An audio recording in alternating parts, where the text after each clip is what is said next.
Our message word for today comes through our friends at the Work of the People and features Rene August.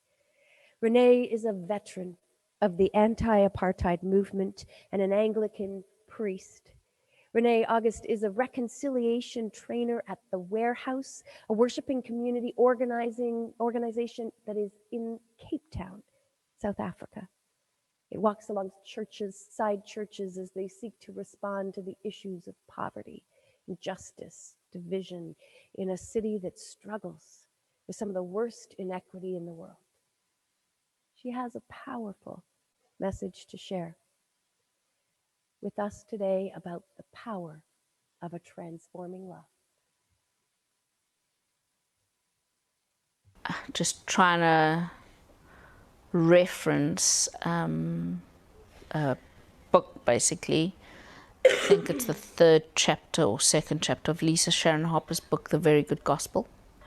If you're familiar with it, she talks about the Genesis narrative.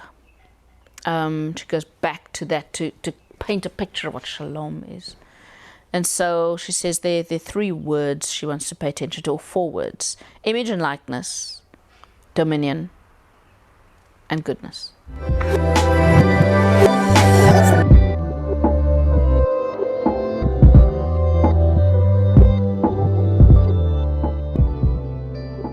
If you think about the Genesis narrative as something written at the time when Israel was in exile in Babylon, the Genesis creation story, Genesis 1 creation story, is not very different from the Babylonian creation story and other creation stories that were around at that time. That's how they're able to date it, because the popular literature that was out there at the time.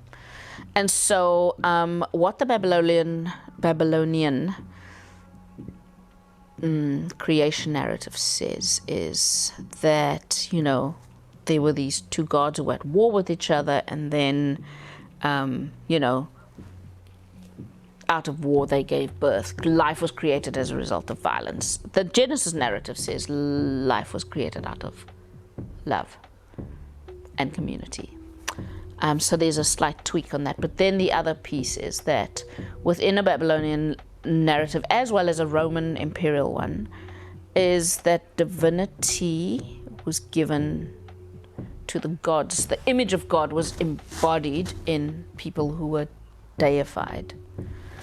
And the Genesis narrative says the image of God is given to us, people. So that's a declaration of power.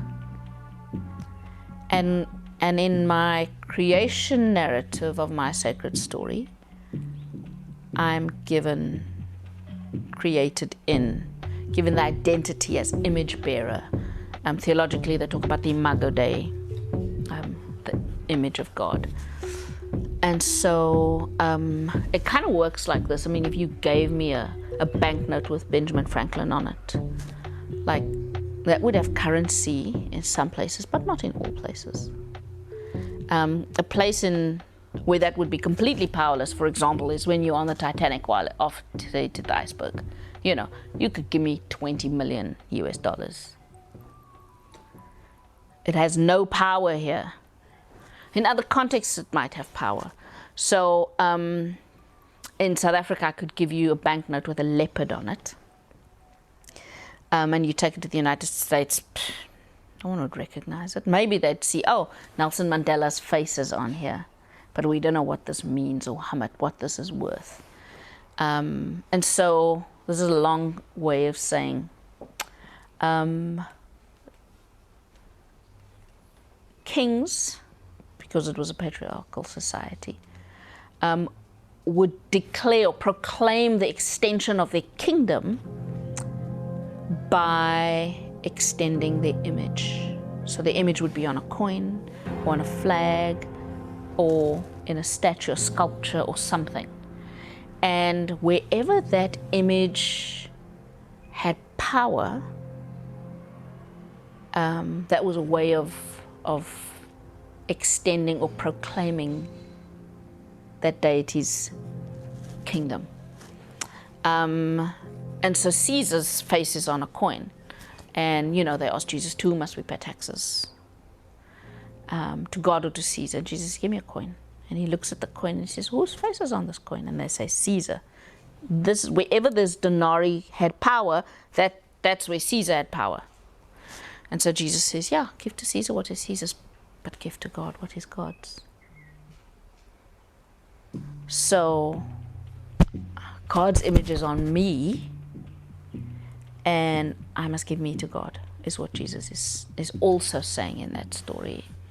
And so there's a lot of power for me in that, because then when you dare mar the image of God in me, you declare war on God. In the story about David and Goliath, the story, the Philistines were fighting and the Israelites were fighting and the armies were failing. And David comes and the armor doesn't fit, and so he just goes and he takes these 5 little pebbles and he slingshot. There's some very interesting reading on that. They're like, every day a slingshot would trump a giant, every day. Sorry to use the word trump. But this idea that, David went up against Goliath was almost preposterous because he was so little. And they go to great lengths to, describe how big Goliath was compared to how small David was. And the first words out of David's mouth is, how dare you defy the army of the living God? And so David is very clear about who he is and who these people are. We are image bearers. Don't ever try and diminish who we are. Don't disregard my humanity. And so there's a lot of, one answer to who deserves power, all of us, because we are created in the image of God, as far as my sacred story is concerned. And so all of us have power. And then the next word, the image and likeness are similar. The next word is dominion. And we can think of dominion in many ways. And there's a few words that describe this word dominion, but the use of this dominion, that God gave dominion in the creation story, is not the kind of rule over story. It's the kind of dominion as an exercise of power that breaks the yoke of oppression. And so I'm given inherent power and instructed by God to exercise dominion. Go and break every chain of injustice. It is not just you and your image, but it is every image of every creature, not just humanity. Everything that oppresses, you have the authority to break. And so there's a lot of power there. It's power that probably could get you killed, will require you to make sacrifices. It's a command to exercise dominion of the earth, because the things on earth that crush us and diminish our value and mar the image of God in us. And so there's another kind of power there. There's the identity power, but then there's the exercising of dominion. And then the last one is the word goodness. And so, again, in the Hebrew scriptures, this is Lisa's research. In the Hebrew scriptures, we see this: God made and said it was good. God made and it said it was good. God created and said it was good. Indeed, it was very good, like forcefully good. And so the Greek understanding of goodness is that goodness is inherent in a thing. This is a good watch. I have a good phone. I have a good car. I have a good camera. Or good computer. But the Hebraic understanding of goodness is not the same. Goodness is not inherent in a thing. Goodness is inherent in the relationship. Goodness is what lies between things. And so God created the birds of the air and the fish of the sea, and it was good. There was goodness between the fish of the air and the fish in the sea. God created the animals that walked on land and the sky, and God said it was good. The goodness resides between the relationships of all of creation.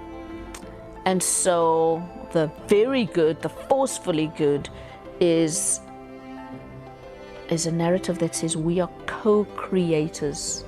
It's not just that God is creator, we become co-creators. We co-labor with God in the production of goodness in the world and the celebration of goodness in the world. And we don't just wait for the goodness, we pursue the work that makes for goodness. Goodness between us, goodness between Israel and Palestine, goodness between black and white, goodness between rich and poor. And so this goodness is a call for justice, really. And so this entire picture of the reign of God, the dream of God, or as biblically people talk about the kingdom of God, this kingdom is intentional about making us co-heirs, co-rulers, giving us power, but it's power for the benefit of the other, power for the good making of all of creation, and power that breaks the yoke of oppression.